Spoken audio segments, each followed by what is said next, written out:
An 8-year-old girl's simple question silenced a crowded town hall and left Caroline Levitt sharing a deeply personal story about faith and redemption. What happened next moved everyone to tears. The town hall in Springfield, Missouri was packed. Rows of metal chairs lined the worn wooden floor, filled with people eager to hear Caroline Levitt speak. Some leaned forward, listening intently. Others sat with arms crossed, waiting for a reason to be impressed or disappointed. The air carried the faint scent of burnt coffee from the refreshment table, and the occasional scrape of a chair leg against the floor punctuated the low murmur of conversation. Caroline had been here before. Different towns, different faces, but always the same energy. Some came looking for hope, others for answers. She was used to tough questions: policy, leadership, the economy. She had rehearsed answers for all of them, but nothing prepared her for the small voice that broke through the noise.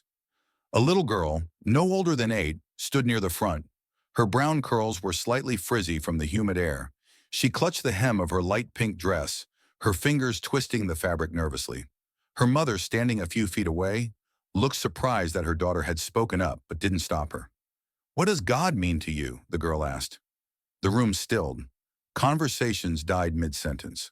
A few people turned in their seats, their expressions shifting from curiosity to something deeper. Even those who had been scrolling through their phones moments earlier now glanced up, waiting. Caroline had been shaking hands, smiling, making her way through the crowd with practiced ease. But now she froze. Her fingers, still extended from the last handshake, curled into a loose fist at her side.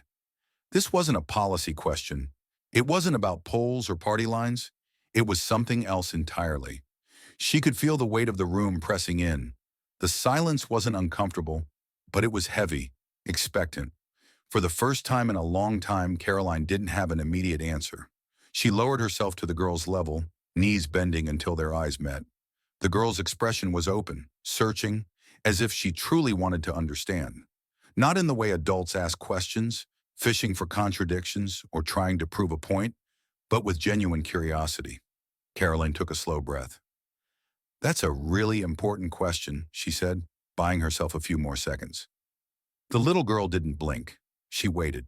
Caroline thought back to nights spent staring at the ceiling, whispering prayers into the dark, hoping someone, anyone, was listening.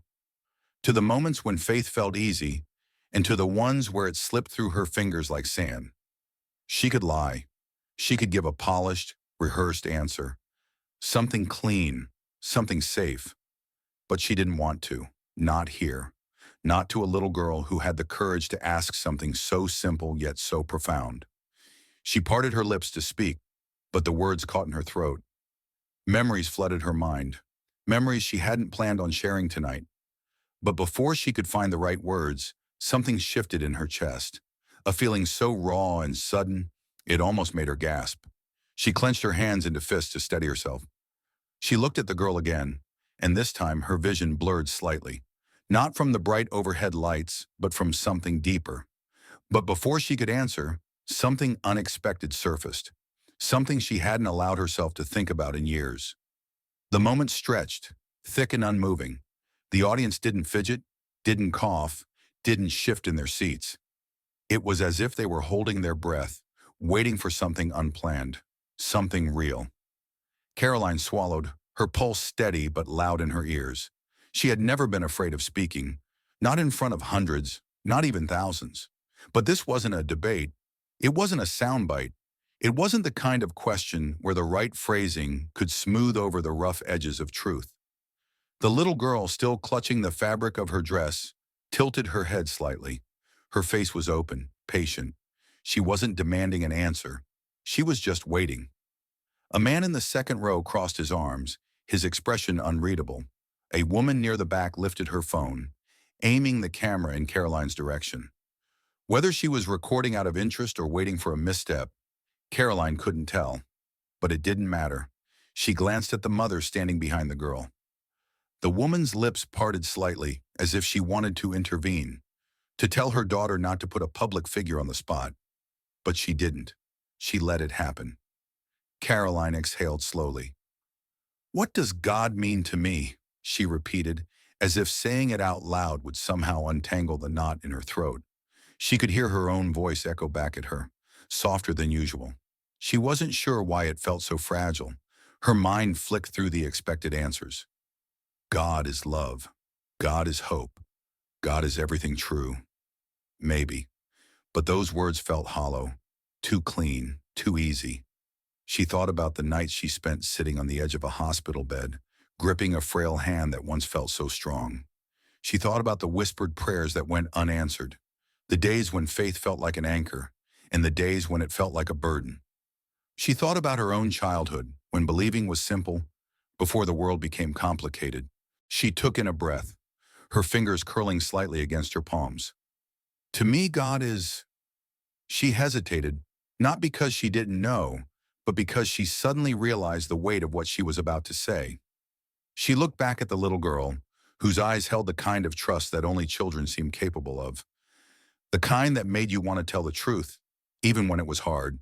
Her voice, when it finally came, was quieter than before. God is the reason I'm still standing here. A murmur rippled through the crowd, faint but unmistakable. The man in the second row uncrossed his arms.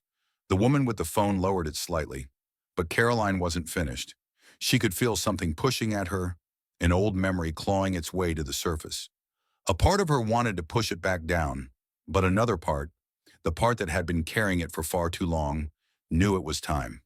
She blinked, her throat tightening. But before she could continue, the past came rushing in, demanding to be spoken. Caroline's breath hitched. She hadn't expected to go back there. Not here, not now. But the question had opened something inside her, something raw and unresolved. She pressed her lips together, forcing herself to steady her voice. When I was 19, she began, I lost someone I loved more than anything in the world. The room, already quiet, became impossibly still. The little girl's expression didn't change, but her grip on her dress loosened slightly. Caroline's fingers found the edge of her blazer, smoothing over the fabric as if grounding herself in the present. But her mind was elsewhere. She could still see it, her father's hands gripping the steering wheel, his knuckles white, his jaw tight. The rain had been relentless that night, hammering against the windshield as they sped down the highway toward St. Louis General Hospital. Her mother was in the back seat, cradling the body of a boy barely breathing, her brother. He had been everything to her, 3 years older, full of life, always the one cracking jokes at the dinner table, making their mother roll her eyes with a half smile. He had this way of making people feel like they belonged, like they mattered, until the accident, until the driver who had downed 4 shots of whiskey decided he could make it home. She could still hear the sirens wailing in the distance, see the flashing red lights reflected in the rain-slick pavement. She had prayed so hard that night, gripping the cross around her neck so tightly it left an imprint in her palm. Please, God, don't take him. I'll do anything. Just don't take him. But the monitors had gone flat, and nothing had brought them back. She didn't cry then, not in the hospital, not at the funeral, not even when she saw her mother hollowed out by grief, clutching her brother's favorite hoodie like it could bring him back. It wasn't until she sat alone in a church weeks later, staring at the stained glass windows, that the weight of it all crushed her. She had walked into that church with the last thread of faith she had left, and she had walked out without it. For years she didn't pray, didn't believe. She told herself that if God was real, he wouldn't have let her brother die on that rain-slick highway. That no loving God would leave a family shattered like that. And yet something had changed. Not all at once, not in some grand revelation, but in small moments. The neighbor who left home-cooked meals at their door, even when they stopped answering. The stranger who paid for her coffee one morning when she hadn't even realized she'd left her wallet at home. The friend who sat with her in silence when she had nothing left to say. Little by little, she had started to see it. God wasn't in the things she had lost. He was in the hands that reached for her when she thought she was drowning. She blinked, bringing herself back to the present, to the faces watching her, waiting. Her voice was steady when she spoke again. For a long time, I thought God had abandoned me. But the truth is, he was the reason I survived it. A heavy exhale swept through the crowd, as if they had all been holding something in. The little girl's fingers relaxed completely now, her hands falling to her sides. But Caroline wasn't finished, because there was one more thing she needed to say. But before she could, an unexpected voice broke through the silence. A voice from the crowd cut through the stillness.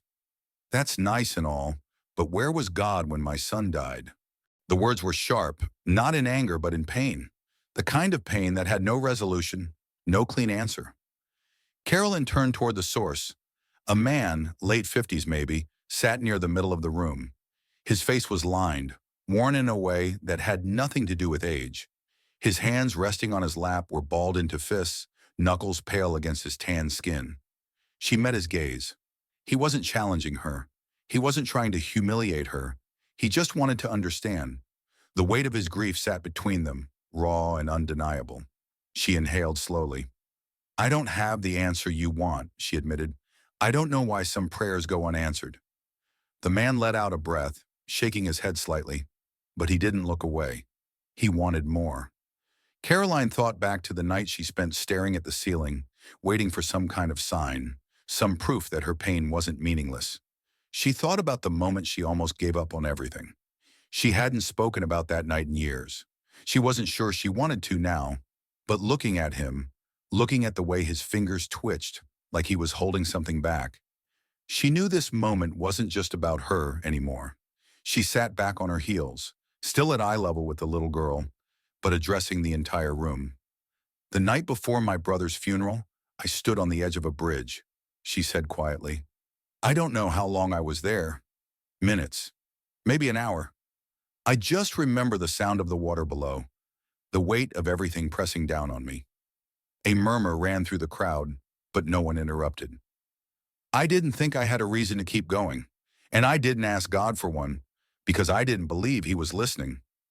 She swallowed hard, the memory sitting like a stone in her chest. "But then," she continued, "my phone rang." The words felt small, almost laughable, but she still remembered the way it cut through the silence, startling her. It was an old friend, someone she hadn't spoken to in months. She had almost let the call go to voicemail, but something made her pick up. And when she did, the first thing she heard was, "I don't know why, but I felt like I needed to call you." Her fingers tightened slightly at the memory. "That call saved my life." The man in the crowd blinked, his expression unreadable. Caroline exhaled slowly. "I don't believe God stopped that driver the night my brother died. I don't believe he stepped in and changed the outcome. But I do believe he made sure I wasn't alone in my darkest moment." The silence in the room felt different now. It wasn't just weighty, it was understanding. The man who had spoken rubbed a hand over his jaw, exhaling through his nose. He still looked pained, but something in his posture had shifted. The little girl, still standing in front of Caroline, finally spoke again. "So God doesn't fix everything?" Caroline's chest tightened at the honesty in her voice. She shook her head. "Number he doesn't." The girl frowned slightly, thinking, "Then what does he do?" Caroline's throat burned. She wasn't sure if this answer would satisfy the girl, or the man in the crowd, or anyone else listening. But she knew it was the truth. But before she could answer, something happened that no one in the room expected. A woman near the back let out a sudden, shuddering breath. It wasn't loud, but in the heavy silence of the room, it sounded like a crack in the air. All heads turned. She was older, maybe in her late 60s. Her short, silver hair was neatly curled at the ends. She clutched a folded tissue in one hand, gripping it so tightly her knuckles pressed white. When she realized everyone was looking, she shook her head slightly as if apologizing for the interruption. But her voice wavered when she spoke. "He doesn't fix everything," she said, repeating the little girl's words. She let out a soft, almost bitter laugh. "No, he doesn't." Her gaze lifted, landing on Caroline. "But sometimes he holds us together when we should be breaking." No one moved. Caroline's lips parted slightly.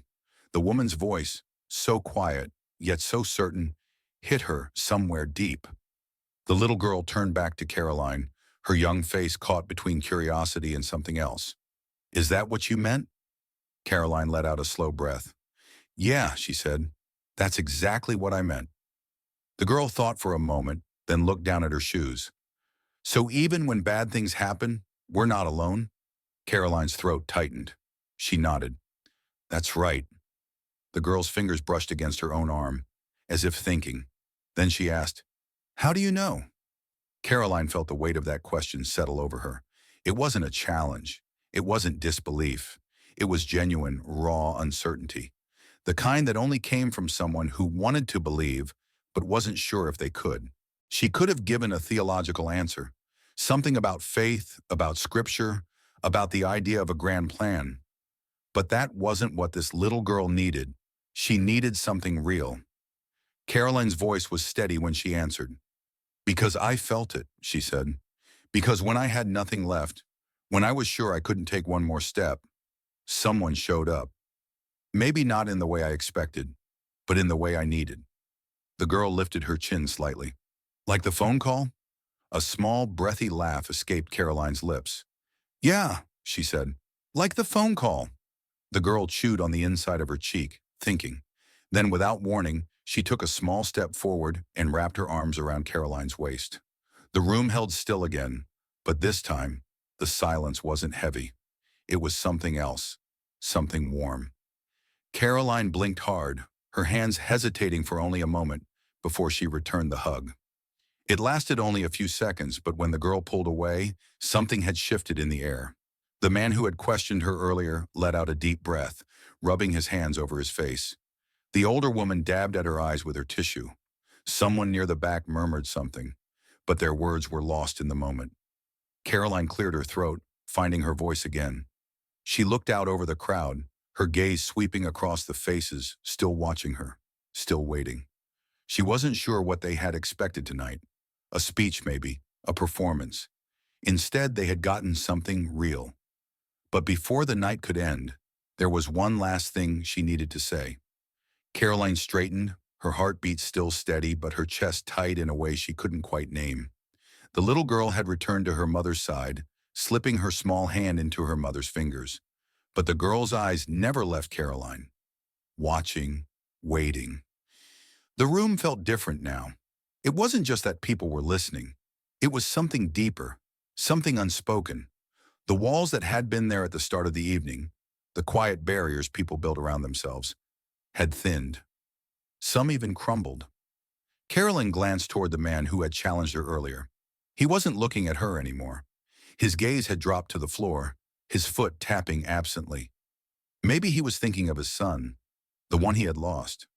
Maybe he was thinking of all the nights he had asked that same question in his own silence, waiting for an answer that never came. The older woman who had spoken up was staring straight ahead, blinking rapidly, pressing the tissue to her lips. And then slowly, something unexpected happened. A man near the aisle, a burly guy in his 40s, the kind who looked like he spent more time under the hood of a car than in town hall meetings, spoke up. His voice was rough, not from anger, but from weariness. I haven't prayed in years, he admitted. The confession was blunt, simple, and yet it cut through the room like a blade. A few heads turned, some shifting in their seats. The man let out a breath, shaking his head. I used to, every night. Then my dad got sick, and I prayed harder than I ever had in my life. His jaw flexed. Didn't change a thing. He shrugged like the words should have been easy, but they weren't. So I stopped. Caroline didn't move, didn't say a word. She just listened. He exhaled sharply, rubbing a hand over the back of his neck. But hearing you talk about that phone call, about the people that showed up for you, he paused like the thought was forming in real time. Maybe I had it wrong. Maybe he was never supposed to fix things. Maybe he was just supposed to make sure we didn't have to go through it alone. A murmur moved through the crowd. It wasn't loud, just a few whispered words, a few small nods. But Caroline could feel it, like a current shifting beneath the surface. She swallowed. The burly man cleared his throat.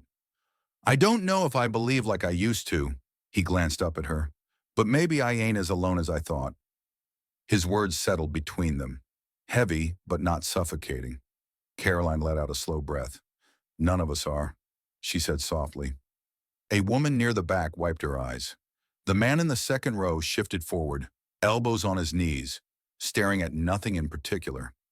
Even the ones who hadn't spoken, the ones who had been sitting with their arms crossed, their expressions unreadable, Something in them had changed. Caroline could feel it. She took a step back, her hands settling at her sides.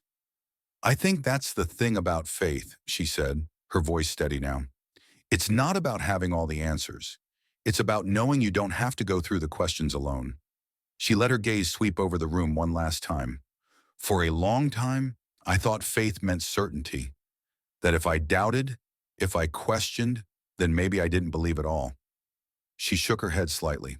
But I was wrong. Faith isn't about never questioning. It's about holding on, even when you don't have the answers. A quiet sigh rippled through the crowd. Some people looked at each other. Others looked down at their hands. But no one, not a single person, looked disinterested. For the first time all evening, it felt like they weren't just an audience. They were a part of this. Caroline inhaled deeply, but before she could close the night, there was one final thing she needed to do. Caroline let the weight of the moment settle over the room. This wasn't the ending she had expected for the evening, but it was the one that had found her. She shifted slightly, glancing toward the little girl who had started it all. "Did that answer your question?" Caroline asked gently. The girl hesitated for a moment, her small fingers still linked with her mother's. Then she nodded. Not eagerly, not because she felt like she had to, but because she had found something in the answer that made sense to her. Caroline felt a tightness in her chest, something between gratitude and grief. She had spent so many years trying to put her faith into words, and yet it had taken the innocence of a child to pull the truth out of her in a way she had never quite managed before. She turned back to the room, letting her gaze sweep over the faces watching her. Some were visibly emotional, eyes damp, lips pressed together in thought. Others sat still, unreadable, but not indifferent. "Before I go," she said, "I want to leave you with something." The silence deepened, anticipation threading through it. "I used to think faith was about being strong," she admitted, "about standing firm, never doubting, never questioning." She let out a quiet breath.